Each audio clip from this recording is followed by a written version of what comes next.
Момбек Әбдіәкімұлы Разборчиктің жан сыры кітабы. 3 бөлім. Күтпеген ловушка. Күндердің күнде 4 мыңдай балон артқан 3 КАМАЗды Өзбекстанға жөнелттік. Бәрінің артына аса әккі болмаса анша-мұнша қатардағы май қызметкерлері байқай бермейтін жалған құжаттар толтырылған. Әрқайсында 300 жігіттен отырған КАМАЗдар Қоқан, Ферғана, Наманган қалаларына барып, қайтуға тиіс болатын. Бұл 3 қалада алыпсатарлармен алдын ала келісіп болғанбыз. Яғни олар 3 машинаны күтіп алып, ақшаларын қолма-қол төлеуге дайындалып отырған. Дегенмен арада 1 апта өтті.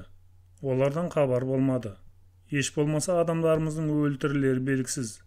Алаңдай бастадық. Крутой мен Пантамастың жанына 6 адам қосып беріп артынан жібердім.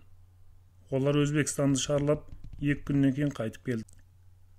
КАМАЗдар межелі жерге жетпеген. Ондағы өзбектерде тым кешіктіңдер ғой деп ренжіп отыр екен. Енді не істейміз? Олардың ізін қайдан табамыз деп бас қатырып отырғанда, отправкаға кеткен жігіттеріміздің екеуі келді. Не болды? Қайда жүрсіңдер деп сұрақтың астына алып жатырмыз. Құрысын, өлтіріп тастамағанына шүкір деді алпамыз. Ташкенттен аман-есен өтіп, қойлыққа жете бергенімізде майдың 2 машинасы тоқтатты. Өздері 5-еу. Бәрінде кәдімгі форма. Құжаттарды ары-бері тексеріп мыналарын жалған деп бас салды. Әшейінде ақша десе өлетіндер бұл жолы оған да көнбеді. Оларды әке көкелеп тұрғанда жанымызға бір Алтай машинасы келіп тоқтады. Алтайдан ішінде өзбегі бар, тәжігі бар, біз құралпы жігіттер келіп түсе бастады. Бізді жібермей тұрған старшина «Қамаңдар мыналарды» деп айқайлады. Сөйтіп 9-ымызды Алтайға салып тырп еткізбей қойды. КАМАЗдардың кабиналарының астындағы мылтықтарды тінткілеп жүріп тауып алды да, оларды өздері айдап жөнелді. Алтайда солардың соңынан ерді. Сендер кімсіңдер? Қайда апарасыңдар десем, «Сиди тихо, потом узнаешь» деді бізді алып келе жатқандар. Машиналар бірден шыршыққа қарай бет алды. Одан оңға, тауға қарай бұрылдық. Алдымызда манағы майдың 2 машинасы кетіп барады. Бір кезде әлдеқандай қышлаққа кірдік. Қараңғы болып қалғандықтан жан-жақты байқай қалу мүмкін емес. Аздан соң қышлақ шетіндегі биік дуалды бір үйдің жанына келіп тоқтадық. Қақпа ашылып, машиналардың бәрі аулаға бет алды. Ең соңында біз мінген Алтайда кірді. Аула деген керемет кең. Мұналар милиция емес, біз біреудің ловушкасына тап болдық дедім жанымдағыларға. Шынымен солай болды. Бізді түсіріп есік-терезесі торланған бір үлкен бөлмеге алып жапты. Бөлме ішінде телевизор, көрпе-жастық бәрі бар. Не істер екен деп бір-бірімізден сұраймыз. Көрерміз. Көп болса балондарды тартып алар. Тек КАМАЗдарды қайтарса болды деймін мен. Бірақ бізге шаруа айтып келген ешкім болмады. 4-5-еу бізді қарауылдап тұрды. Тамақ, шай, темекі әйтеуір сұрағанымыздың бәрін береді. Далаға бір-бірлеп шығарады. Бұл не жағдай деп қызмет жасап жүргендерден сұрасақ, олардың тілдері байланып қалғандай үндемейді. Тек 9-шы күні, яғни бүгін азанда мені және мына Қойшыбайды шақыртып әкетті. Әнеу күні өзіміз кірген аулаға қарай жүрдік. Алдымызда шөу, артымызда тағы шөу. Бәрінің қолдарында ұруға ыңғайланып кесілген арматура. Тайталасудың реті жоқ. Не де болса көрейік дедім. Анадай жерде тұрған өзіміздің КАМАЗдар көзімізге оттай басылды. Бізді ауланың 2-ші шетіндегі әдемі үйге алып кірді. Тераскада 4 өзбек шай ішіп жантайып жатыр. Бізді көргеннен соң, келіңдер, шай ішесіңдер ме деді біреу таза қазақша сөйлеп. Шайды күнде ішіп жатырмыз ғой. Не үшін қамауда жатқанымызды түсінбей тұрмыз дедім. Бұл сөзіме 4-еу бірдей қарқылдай күлді. Бұл қазақтарға түрме жақпайды. Сендерге бүкіл Өзбекстанды еркін шарлап, білгендеріңді істеп жүретін бостандық керек қой. Жарайды. Сен екеуің бүгін бостандыққа шығасыңдар. Сенің атың Алпамыс па? Енді Алпамыс, Қазақстаныңа бүгін қайтып, өзіңді жұмсаған главарыңа сәлем айт. Ол неткен ұятсыз. Патент, ставка дегендер төлеуді білмей ме? Жолай бір милицияға көрген білгендеріңді айтсаңдар, заматта атыласыңдар. Бәрібір олар маған ештеңе істей алмайды. Жа қойшы, енді саған сырымды айтам ба? Одан да тезірек Шымкентіңе жетті менің сөзімді жеткіз. Кімге екенін өзің білесің. Сенің глабарың. Иә, сендер оны бас би дейді екенсіңдер. Мықты болса бізді өз іздеп тапсын. Ал қалған мына жетеуің әзірше бізде аманатта болады. Оларға ешкім тиіспейді. Тамақтары тоқ, ұйқылары тыныш. Сендер бізді іздеп тапқанша шалқаларынан түсіп, теледидар көріп дем алып жатады. Черняевқа дейін мына балдар сендер шығарып салады, деді әлгі.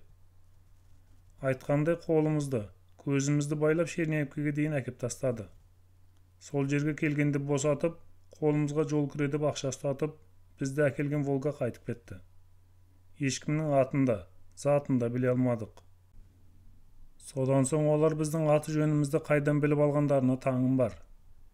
Бұлар кім болды екен, деді Пантамас. Сен алпамыс, әлгі төртеудің, соның ішінде өзіңмен сөйлескен кісінің түр-тұлғасын айтып берші, дедім. Ол сөйлескен адамдарын шама шарқынша түстеп берді. Оның суреттеуі бойынша ешқайсы Дикарға ұқсамайды. Демекке басқа да. Бұлардың аттарын тегіс біліп алғандарына қарағанда, бұл жақтан әлдекіммен жақсы хабардар болған.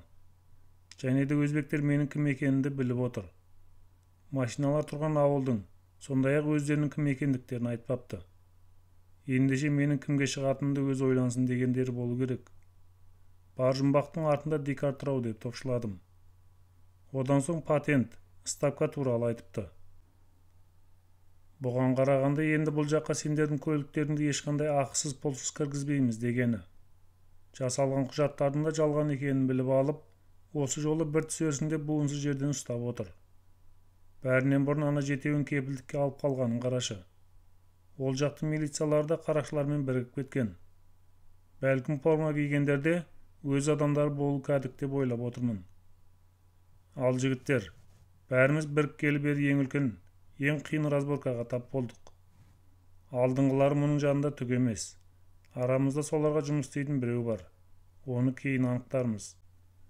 Басқа-ау, алдымен ана 7 сарбазымызды босатып алайық.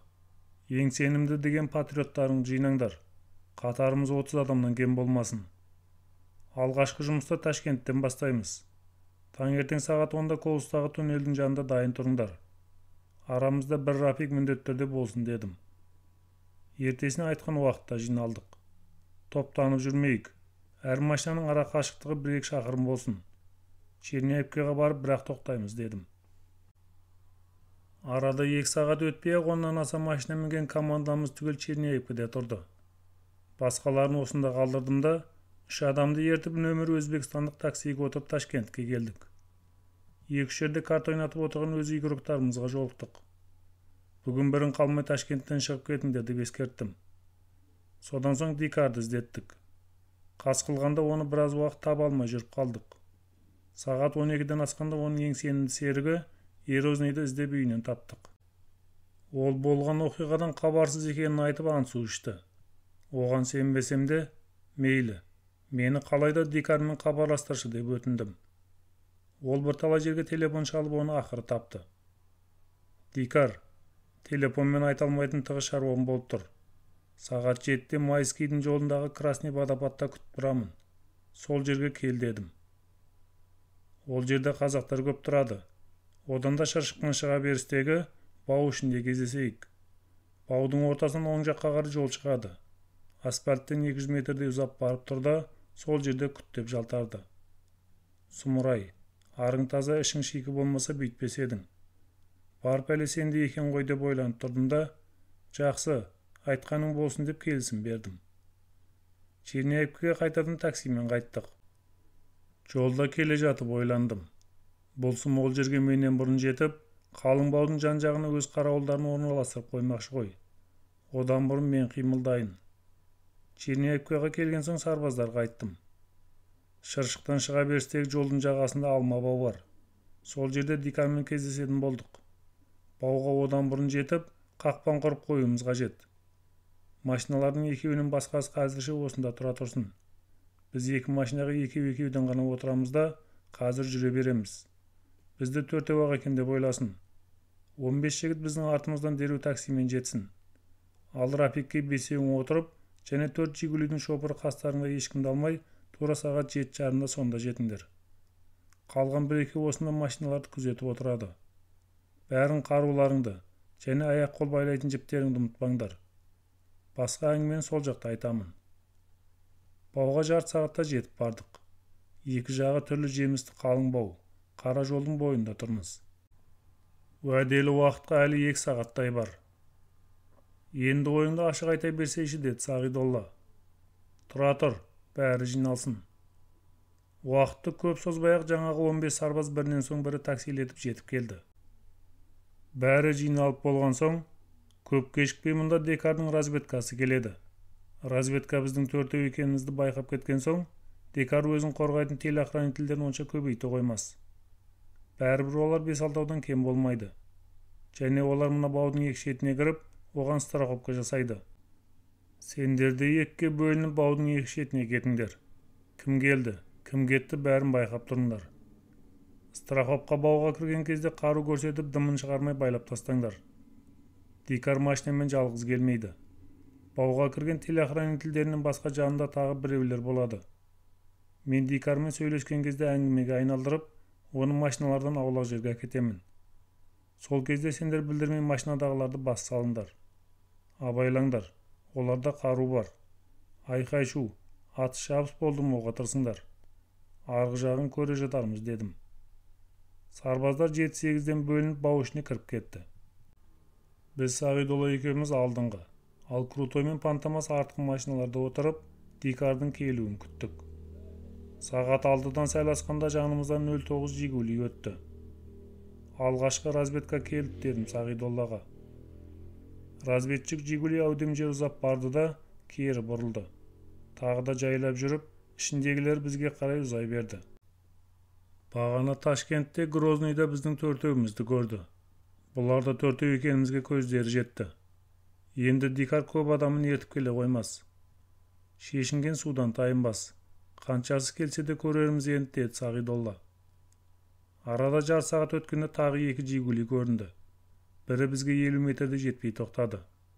Айнадан бақылап отырмын. Ішінен 3 адам түсті де бауға кіріп кетті. Ал екіншісі бізден 100 метрде алға барып тұра қалды. Одан да 3-еуі түсті де баудың оң жағына қарай беттеді.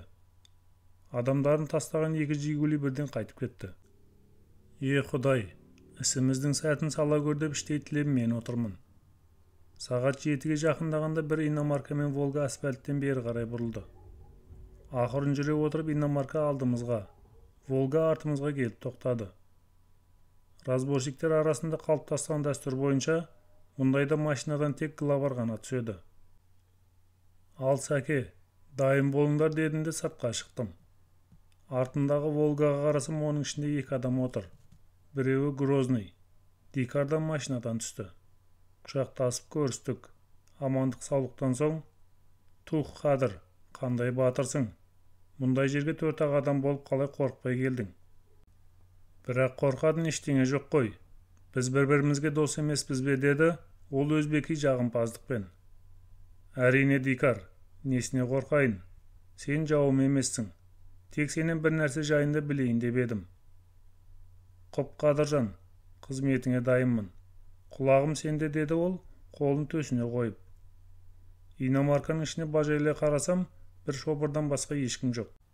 «Осы Декар», дедім достарша оның оң қолтығынан алып, алға жетелей. «Қанша тамыр болсақ та сенің шын атыңды ешкімнен сұрамаппын». Қадыржан ака, оны біліп қайтесің? Осы атпен-ақ бүкіл Өзбекстан мен Қазақстанға атағым жайылған жоқ па? Жарайды. Айтпасаң менде қинау жоқ. Жұмысым былай еді. Жақында Ферғанада біз жақтан бір машиналар жоғалды. Содан хабарың жоқ па? Дәл осы кезде арт жағымыздан шатыр-шұтыр төбелестің дыбысы шықты. Екеуміз бірдей жалт қарасақ, менің сарбаздарым Декардың машинада отырған қолшоқпарларын жерге алып ұрып, байлап жатыр екен. Мен болсам сөзге келмей Декарды тұмсықтан қойып қалдым. Ол артқа қарай жалп ете қалды. Секіріп бардым да көкірегінен тағы бір тептім.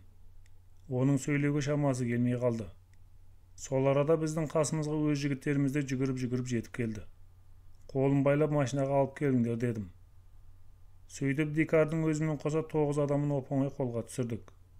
Бұларды қосақтап байлағанымызша Рафикте 4 Жигули де жетті. «Айлаңды асырдың ау, Қадыр. Айлаңды асырдың. Мұндайыңды білгенде 60 адам етіп келетін едім ғой деп өкінді Дикар. Сенімен қазір машинада сөйлесеміз дедім де сарбаздарға бұрылдым. Мына 9-ның 5-еуін қол аяқтарын қоса мойындарында қосақтап байлап, рапикке салыңдар. Әйтпесе бастарымен ұрып әйнектеріңді сындырып жүрер. Ал қалған 4-еуін әр машинада бір-біреудің орталарыңа отырғызып алып жүріңдер. Бағана бізді алдаған үшін баратын жерімізге дейін мына Грознойдың сазайын беріп барыңдар. Сен Дикар екеуміз өзіңнің иномаркыңа мінеміз. Жан керек болса бізді КамАЗдар тұрған қышлаққа апарасың. Егер машина ішінде мыналардың біреуі артықлық шығарса, табанда атып өлтіріп жол шетіне тастап кетіңдер. Ал сонымен кеттік. Сағидолла, сен Дикардың машинасын айда. Ең сенімді деген серіктерімен қолға түскен Дикарда үн жоқ. Екі қолы байлаулы. Сүйреп әкеп машинаға мінгіздім де қасына қатар отырдым. Ал дәке, шын атыңды айтпадың ғой. Енді сені осылай дәріптейік. Көрсет жолды. Ода үн жоқ. Бедірейіп отыр. Бауыр тұсынан періп қалдым. Екі бүктел маңдай алдыңғы орындықтың артына тиді. Сағидолла, темекі тұтат. Сол темекімен мұның бетін өзге түгілі, өз қатына танымайтынды етіп күйдіріп тастайық. Жоқ, темекіні қоя тұр. Пышағыңды берші. Алдымен шашын алып құйқасын күйдірейік. Жан қалай екен? Жә, жақсы. Кеттік қорғанға деді тілі шығып. Ол қай жерде? Янгеулдің үстінде. Міне енді адам болдың. Егер алдасаң жолда бәріңді қырып кетеміз. Тарт Сағидолла. Мезгіл күз болғандықтан айналаны қараңғылық тез басып қалды. Алда біз, артта 8 машина. Зулап келеміз. Тез-тез ойымызды іске асырып, тайып тұруымыз керек. Алда не күтіп тұрғаны тағы белгісіз. Дикар кешіккен сайын Ташкенттен оған қосымша күш келіп қалуы мүмкін. Дикар, біздің машиналар мен адамдарымызды неге ұстап қалғанымды сенен сұрамай-ақ қояйын. Оның себебін өзім де білемін. Бірақ сен нағыз қатын екенсің. Уәдеде тұрмайсың. Ал бізде уәдеден тайғандарды аямайтынын білесің. Сен қазір ешқандай ушусыз адамдарымызбен КамАЗдарды шығарып бересің. Одан соң сол апаныңнан 2 миллион сом әпересің. Сенде ондай ақша жоқ емес. Егер тірі қалғың келсе айтқанымды орындайсың. КамАЗдар және 4000 баллон түгел тұрма? Тұр, оларға ешкім тиген жоқ. Өтірік айтсаң табанда өлтіремін. Анада осы КамАЗдарға тиіспегенде ештеңе де жоқ еді. Әр баллон сендерде 200 сомнан. Сонда бопсала бізді 800 сомнан қаққың келді қоя. Арамдыққа ешқандай жол жоқ. Қазақстанға барып жатқан сенің машиналарыңа біз тиіспейміз. Сен ақымақтығыңнан біздің жігіттердің ызасын шығардың. Енді олар Шымкентте Ташкенттің машиналарына тиісе бастайды. Осы саған жақсы ма? Содан соң ең бастысы Шымкентте саған жұмыс істейтін агенттердің аты кім? Соны айт. Ондай адам жоқ менде. Сен бұлай оттама. Әйтпесе бар хабарды қайдан біліп отырсың? Олардың аттарын білмеймін. Бар информацияны ортада жүрген курьерлер атқарады. Олар кімдер?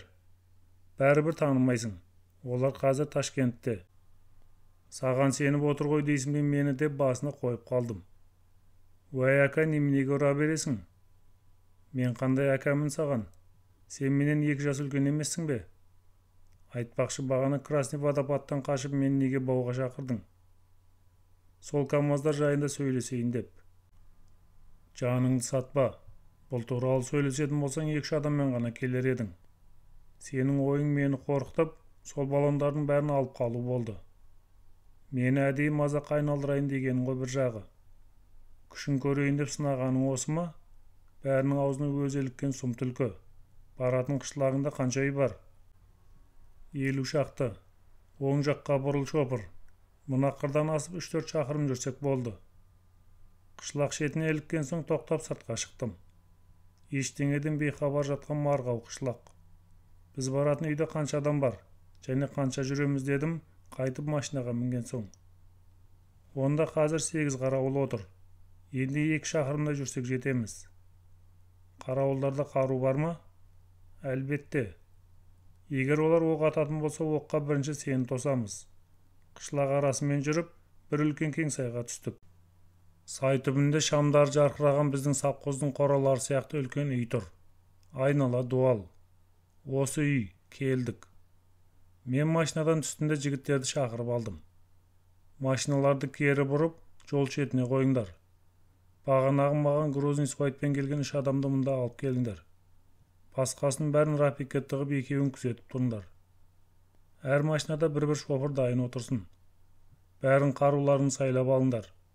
Сағидолла, Қошқар, Қойшыбай, автоматтарды ала жүріңдер. Ал сендер біздің алдымызда жүресіңдер деп Дикармен қоса әлгі 4-еуін алға салып, 12 сарбазды ілестіре үйге жақындадық. Үй түбінде шамдар жарқырап тұр. Мұндай жарықта дуалдың арғы жағындағылар үшін біз әдемі нысана болатын түріміз бар. Мен, Сағидолла, Крутой, Пантамас, мыналарды қалқан тұтып іштегілермен келіссөз жүргіземіз. Басқаларың үйді айнала қоршаңдар. Ал сен, Дикар, айқайлап іштегі отвечающийін шақыр. Икрам дарбазаға жақында деп айқайлады Дикар. Оның даусынан арсылдап иттер үре бастады. Әлден соң біреу дарбазаға жақындап келді де, «Уә, кім әдір бұл?» деді. «Ай, құдияр, мен ғой Дикар. Икрамды шақыр». Кешікпей дарбаза ашылды. Ар жағынан ұзын бойлы кісі көрінді. Сыртқа шықса Икрам, мені Шымкенттегі Қадыр пленге алып тұр. Анау қазақ балдармен камаздарды босат. Әйтпесе бізді атып тастайтын түрі бар бұлардың. Сен жөніңді айтпадың, Дикар. Тоқта, Икрам, дарбазаңды барынша ашта, бізге камаздарды көрсет. Егер қарсылық көрсетсең, мына үйіңді автоматпен қоршап тұрған 10 адам бәріңді қырып салады. Түсіндің ғой айтқанымды. Қамаудағы жігіттерді шығар. Содан соң сыртқы шамдарының бәрін сөндір. Айтқанын істе, Икрам. Аналарды шығар дереу, деді Грознийда. Лезде сырттағы шамдар сөнді. Дарбазада барынша ашылды. Аула іші самаладай жарық. Онда камаздармен бірге маған бейтаныс бірнеше тракторлер және жеңіл машиналар тұр. 1-2 минут өтпей-ақ арғы түкпірден қамаудан босаған біздің сайгақтар топырлап жүгіріп шықты. Енді, Дикар, өз адамдарыңа айт. Бәрі үйге кірсінде жалғыз Икрам ғана бері келсін. Ол айтқанымызды қайталап айқайлады. Икрамда зәре жоқ. Бізге жақындауға қорқып тұр. Оны босанған сайгақтар жабыла тоқпақтап, сүйретіп жаныма әкелді. Үйдегі қызметшілеріңе айқайла. Үйден 2 миллион сом алып шықсын. Бұл бір. Екіншіден, камаздардың майы толық па? Машиналардың келген күйінде тұр.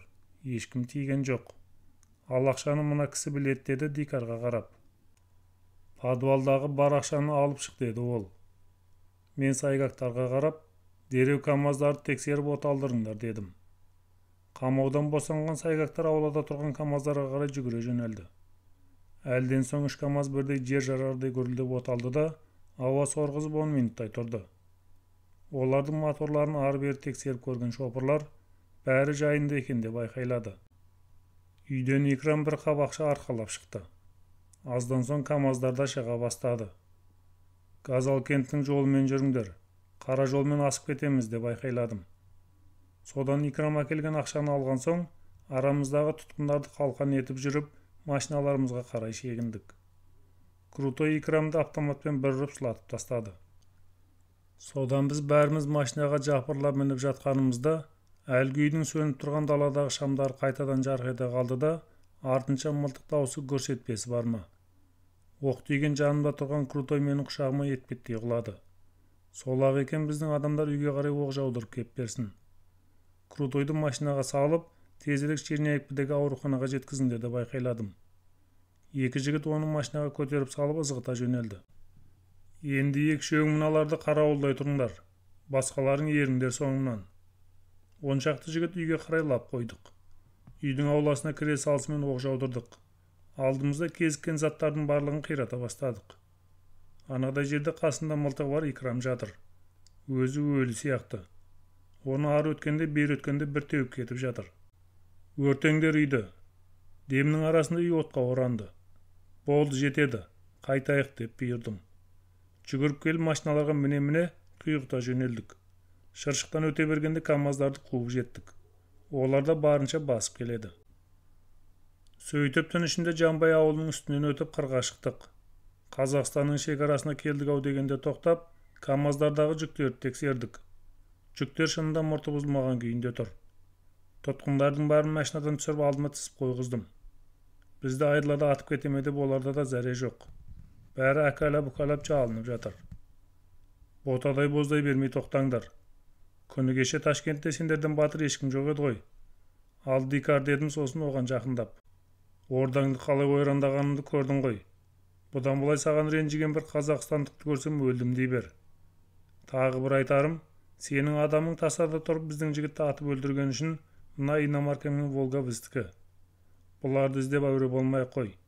Енді аман қалғаныңа қуанып, осы айдалада түнеп шығыңдар да таңертең Ташкенттеріңе жаяулатып жетіңдер. Сөйтіп түн ішінде оларды әбден ұрып соғып, қолдарына дейін шешпей жапан далада қалдырып кеттік.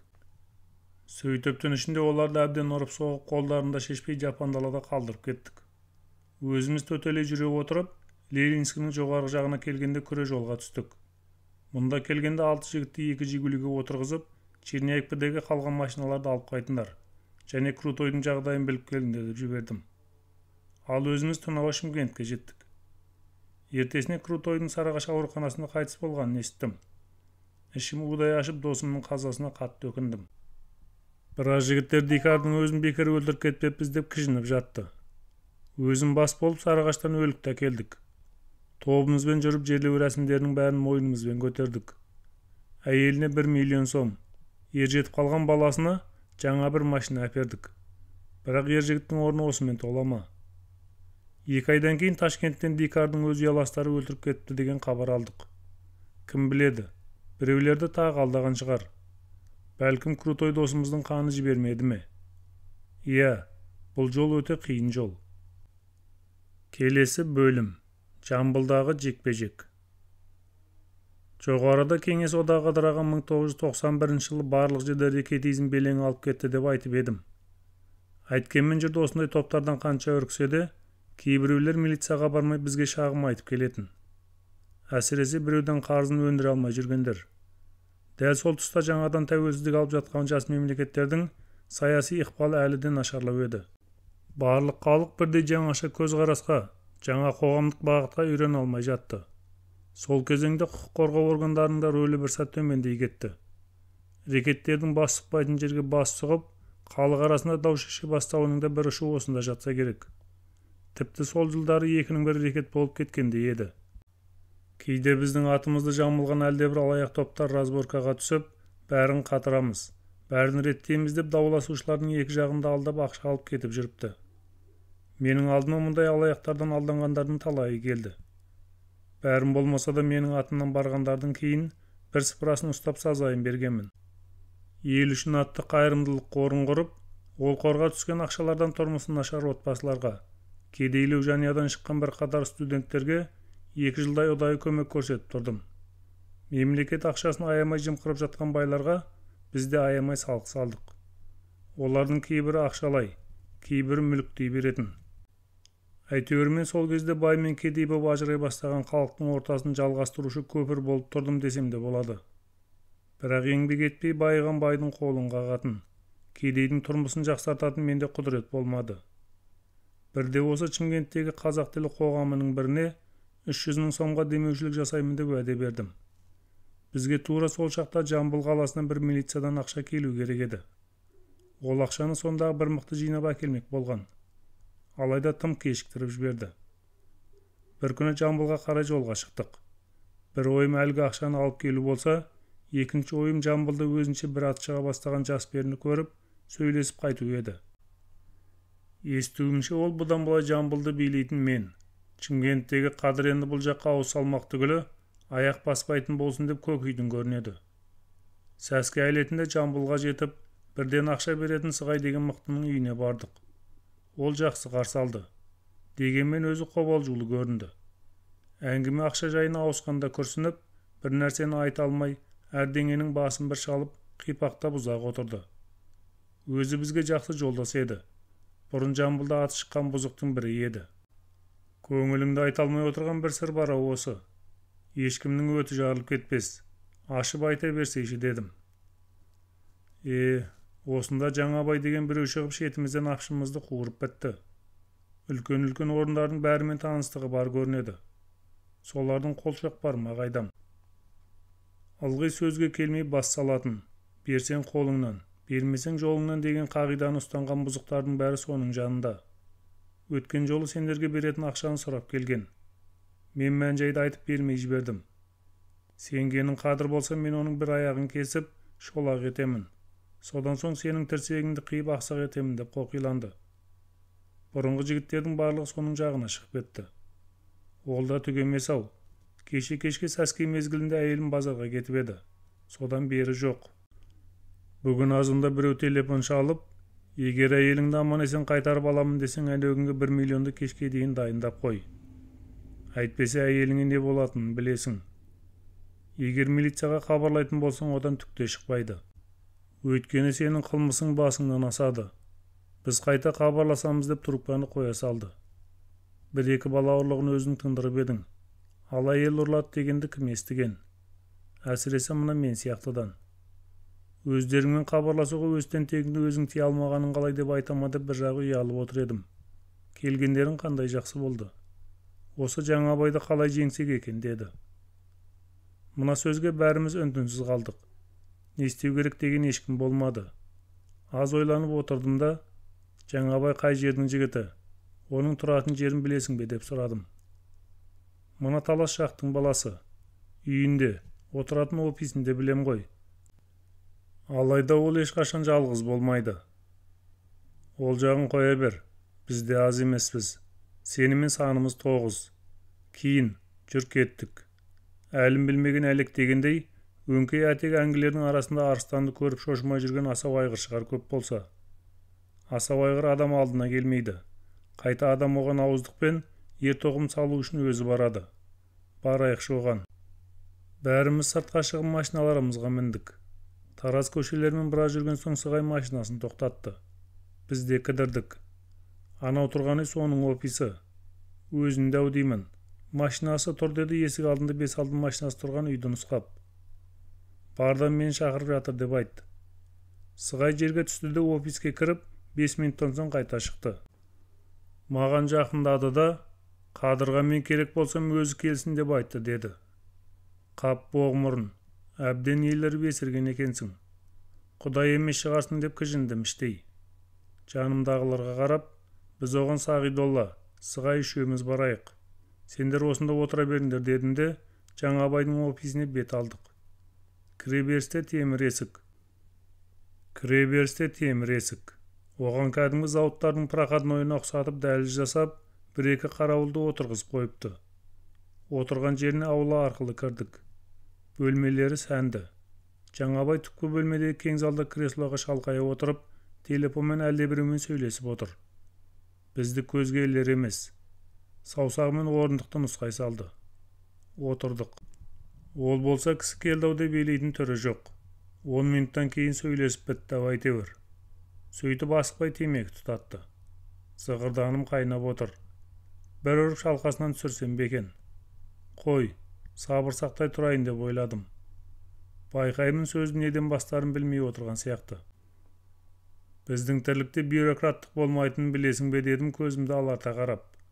Сөзбен таласасың ба, іспен таласасың ба? Әлде күшпен таласасың ба? Қадырды көргің келген екен. Сол алдыңда отыр. Таңдауыңды өзің айт. Жаңабай орнынан ұшып тұрды. Ол да ұзын екен. Асау атқа бекер теңемеген екем. Тым көкірек. Қадыр, мен көп сөйлегенді ұнатпаймын. Істің адаммын. Естуімше сен менен 5-6 жас үлкен екенсің. Төбелеске шақырсам өзімнен кішіден таяқ жеп қалдым деп қынжылмайсың ба? Жекпе-жекке шығатын жерде онда өзің таңда. Біздің аулада өзіміз шұғылданатын арнайы алаң бар. Төбелесуге ыңғайлы жер.